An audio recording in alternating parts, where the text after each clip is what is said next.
శృణ్వంతు విశ్వే దేవాః అమృతస్య పుత్రాః ఆయే ధామాని దివ్యాని తస్తు వేదాహమేతం పురుషం మహాంతం ఆదిత్యవర్ణం తమసః పరస్తాత్.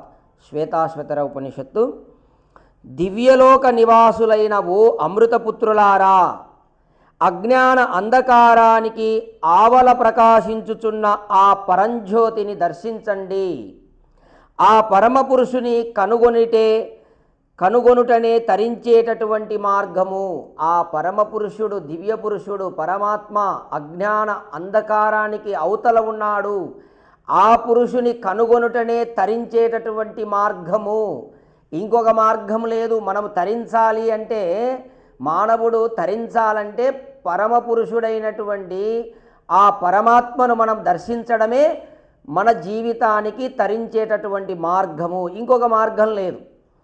చూడండి, మనిషి ఎప్పుడూ కూడా సత్యాన్నే కోరతాడు. దాని అనుభవం కోసం అతని మనస్సు పరితపిస్తూ ఉంటుంది.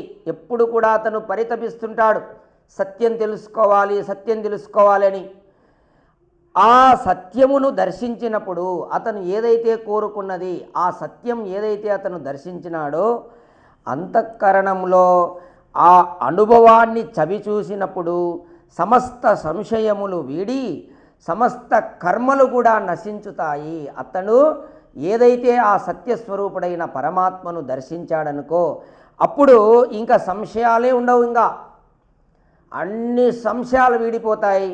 సమస్త కర్మలు నశించి అప్పటికి అలా దర్శనం చేసుకున్నప్పటికీ ఇంకా అతనికి కర్మఫలం అనుభవించేది కూడా ఉండదు. అన్ని కర్మఫలాలు కూడా నశించుతాయి.